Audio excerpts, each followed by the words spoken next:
কি বলবি আর দুঃখের কথা তোমাদেরকে বলছি। হ্যাঁ, বললেও বলবে বলছে, কিন্তু না বললেও লয়। সেইটা তন্ময়দার মতন আমার কেসটা হয়ে গেছে।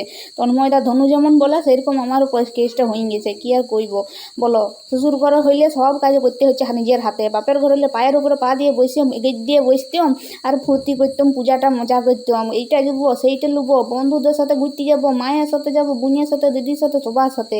কি আর বলবো। তো শান্তি নাই গো, শান্তি নাই। সব বড়রাই হচ্ছে সে একই রকম, যতই ওদেরকে বলো তাও কোনো ইয়া নাই। তো সব বড়গুলাই হচ্ছে কিপটা কিপটা। কেন বলছি কিপটা, সেটা তোমরা ভিডিওটা দেখলে বুঝতে পারবে। আর দেখো, 2 দিন আগে আমাকে বলছে চ তাহলে তোকে পূজার শপিংটা করাইলি, পূজার শপিংয়ে তুই কী কী নিবি না নিবি তোকে টাকা দিয়ে দেবো, তুই নিজের পছন্দ মতন করিয়ে নিবি। তো আমি তো মনে মনে বক বক খুশি। তারপর দেখছি 2 দিন হয়ে গেলো, পেরিয়ে গেলো, এখন দেখছি কোনো রকম মাথা ঘামায় নেই কী ব্যাপার কী বৃত্তান্ত। আমি তারপর বলছি যে হ্যাঁ গো চলো, তুমি যে বললে আমার মনের মতন শপিং করাই দেবে। সবার তো পূজার শপিং কমপ্লিট হয়ে গেল, এবার তো 2 দিন পর থেকে সবাই প্যান্ডেলে প্যান্ডেলে ঘুরতে বেরাবে গো। হ্যাঁ, আর আমি তাহলে কবে শপিং করবো বলো দেখি। তো আর কি বলবো বলো দেখি, দুঃখের কথা, দুঃখের আর শেষ নেই। বলছে হ্যাঁ তোকে বলেছি বলে কি নিয়ে যাবো, তা এখন দাঁড়া, এখন আমার পকেটে টাকা নাই। তো বলো দেখি, এরকম করে কিপটা বলবো না? প্রত্যেকটা বড়ই হচ্ছে এরকম। পূজাটা আইলে আগে তো বলে দিবে হ্যাঁ মনের মতন নিয়ে নিবি। মনে আমি তো কত রকম স্বপ্ন সাজায় বসে আছি, এইটা লুবো সেইটা লুবো, এইরকম ঘুরবো এইরকম সাজবো, কিন্তু সেই স্বপ্ন সব মাটি মাটি, সব মাটি হয়ে গেল গো, সব মাটি। কি আর বলবো দুঃখের কথা। সাদেকে বলি সব বরগুলো এরকম কিপটা কিপটা। তো তোমাদের বরগুলো কি আমার মতন এরকম করে? তো তোমাদেরকে বলতে বলতে মনের দুঃখ বলতে বলতে বলাই হয় না। আমি রুবি, আমার চ্যানেলে তোমাদেরকে অনেক অনেক ওয়েলকাম, ভালোবাসা। তো কি বলবো বলো তো, দুঃখের বিষয়। তো তোমরা কেমন আছো একটু জানাবে। তোমাদের পূজা শপিং কত দূর কমপ্লিট হলো সেটাও জানাবে। জানি বুঝতে পারছি, আর দুর্গড়ায় তো পূজা, 2 দিন পর দেখছি সব তো প্যান্ডেলে প্যান্ডেলে ঘুরতে বেরাই দেবে জোড়ায় জোড়ায়। ঠিক আছে, আর আমি কি করবো, আমি সেটাই ভাবছি। আমার দুঃখটা আর কেউ বুঝলো নেই গো। হ্যাঁ, আরে 2 দিন ধরে না তোমাদেরকে কোনো ভিডিও আপডেটে দিতে পারিনি, ভিডিও করতেই পারিনি। আর কি করবো, পূজার তোড়ঝোড়। পূজার তো শপিং হোক আর নাই হোক, পূজার ঘর পরিষ্কার, ঘর মুছা, ঘর কাচাকাচি, এগুলো আর কিন্তু ছুটি নেই একদম। প্রত্যেক দিন বালতি ভর্তি করে কাচ্ছি মেলছি, আর প্রত্যেক দিন একটা একটা করে ঘর মুছছি, ঝাড়ু ঝুল ঝাড়ছি, মুছছি, বাগাচ্ছি। কি আর বলবো, বাগানার আর শেষ হয় নাই। পূজা আসে, পূজার শপিং তো হয় না, শুধু কাজের আর শেষ হচ্ছে না। কি আর বলবো, বসে কাজ করে করে যেমন কোমর যন্ত্রণা ধরে গেলো। আর কি বলবো তোমাদেরকে দুঃখের কথা, কিন্তু মনটা তার খুশি হচ্ছে না। যতক্ষণ না পকেটটা বরের ফাঁকা করতে পারছি ততক্ষণ তার মনটা শান্তি হচ্ছে না। বলো তোমাদের কি খবর বলো, তোমরা কিন্তু অবশ্যই জানাবে। আর হ্যাঁ, তোমরা দেখছি আমার বাঁকুড়া ভাষার এই কথাগুলোতে বেশি ভালোবাসা দিচ্ছে। তো আমি ভাবলাম এরপর থেকে আমি তো চেষ্টা করবো বাঁকুড়া ভাষায় বেশি করে কথা বলতে। হ্যাঁ, তোমাদের ভিডিওগুলো কেমন লাগছে কিন্তু অবশ্যই কমেন্ট করে জানাবে। আর আমার মনের দুঃখ নিয়ে বসে থাকলে তো চলবে না, কাজ তো আমাকে করতেই হবে বলো। তো এই তো দেখতে পাচ্ছ তোমাদেরকে যেমনটি বললে মক্কর করে মিলিয়ে গেছে। দেখো, বালতি ভর্তি এক গাদা করে সব কাচিয়েছি। হ্যাঁ, আর বর তো নাই, বর তো আছে বাইরে গেছে। তো এগুলো কে মিলবে, সে আমাকে আর কষ্ট করে ছাদে যাই করে মিলতে হচ্ছে, একটা একটা করে সবগুলো মেলছি। আর কি বলবো, ভালো লয় গো, ভালো লয়। শ্বশুর ঘর একদম ভালো লয়। কি বলবি আর দুঃখের কথা তোমাদেরকে বলছি। হ্যাঁ, বললেও বলবে বলছে, কিন্তু না বললেও লয়। সেইটা তন্ময়দার মতন আমার কেসটা হয়ে গেছে।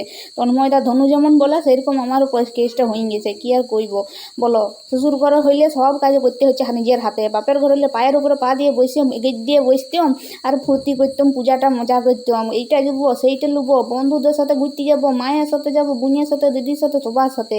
কি আর বলবো। তো দেখো ছাদে চলে আসে, আর দেখো তোমাদেরকে আগের ভিডিওতে দেখাইছিলাম কি সুন্দর ফুলগুলো ফুটিয়েছে গো রজনীগন্ধার। দেখো একটাই তো স্টিক বেরাইছে, তাও যেমন মনটা খুশি হয়ে যাচ্ছে। আর গন্ধ এত সুন্দর গন্ধ, চারদিকটা মোমো করছে। আর এদিকে দেখো কত জন্মের পর যে এই করলা গাছগুলো বেরাইলো, কতদিন আগে ফেলিয়েছে, আর গাছগুলো কিন্তু বেরাইছে খুব সুন্দর সুন্দর। তো 2 দিন পরে দেখছি আমার ঘর দিয়ে দিয়েছিল খাবার, তো মুড়ি একদম লাল হয়ে গেছে। কি আর বলবো, তখন কিন্তু ভালোই ছিল। তারপর এই যে দুপুরে তো রান্না করতে হবে, পেটকে তো চালাতেই হবে, দিতেই হবে।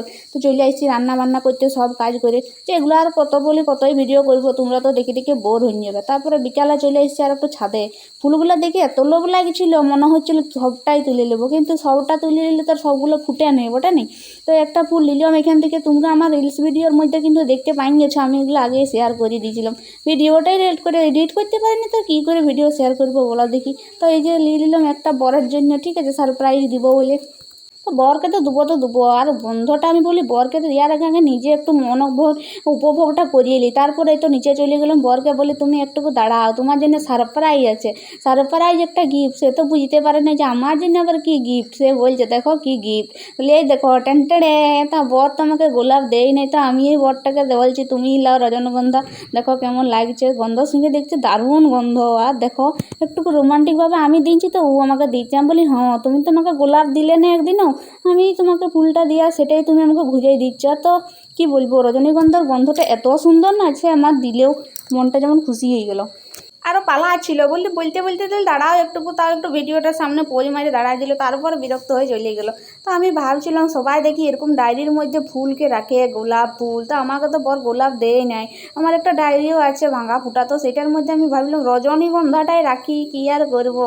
তো হাসবে তোমরা দেখি আমার কথাটা, হাসলে হাসবে, কি বলবো, গরিবের এটাই হচ্ছে, বর যখন দেয় নাই তো কী করবো, ও রজনীগন্ধাটাকেই ডায়েরির মধ্যে রাখি, দেখি কতদিন কি ভালো থাকে না থাকে। তো দেখতে দেখতে কিন্তু বিকাল হয়ে গেছে, তো ভাবলাম খিদা পেয়ে গেছে, তো একটুকু ঝালমুড়ি মাখা নিলাম। দেখতে পেয়েছো শসা, গাজর, টমেটো, হ্যাঁ চানাচুর সব নিয়ে। আর বর না কিছুদিন আগে একটা আচার আনিয়েছিল জানো, আমারও দমে আচার খাইতে মন যাচ্ছিল, আর মিক্সড আচারটা। তো বরকে বললাম, বলতে বলতে অবশ্যই আনিয়েও দিয়েছে।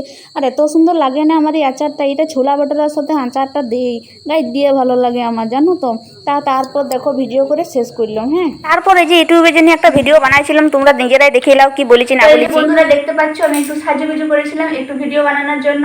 আর এই ভিডিওটা তোমরা আমার ইউটিউব চ্যানেল আরবি রুবি ব্লগের মধ্যে পেয়ে যাবে, ঠিক আছে। আর যেহেতু আমি ইউটিউব আর ফেসবুক দুটোর জন্য আলাদা আলাদা ভিডিও করি, তো তোমরা ভিডিও ইউটিউবের ভিডিও ইউটিউবের মধ্যে আপডেট পেয়ে যাবে, ফেসবুকের ভিডিও ফেসবুকের মধ্যে আপডেট পেয়ে যাবে, ঠিক আছে। আর আমার ভিডিও করা কমপ্লিট হয়ে গেছে, আর ব্লগটা বেশি বড় করব না, ঠিক আছে, এখানে শেষ করছি। আর তোমরা যারা যারা নতুন আমার ভিডিও দেখছো অবশ্যই আমার পেজটাকে ফলো করে দিও। আর বন্ধুরা তোমরা যারা এখনো পর্যন্ত আমার আরবি রুবি ব্লগ চ্যানেলটিকে সাবস্ক্রাইব করোনি অবশ্যই যেয়ে সাবস্ক্রাইব করে দিও। সেখানে কিন্তু ইউটিউবের সমস্ত আপডেট নতুন নতুন ভিডিও তোমরা সেখান থেকে পেয়ে যাবে।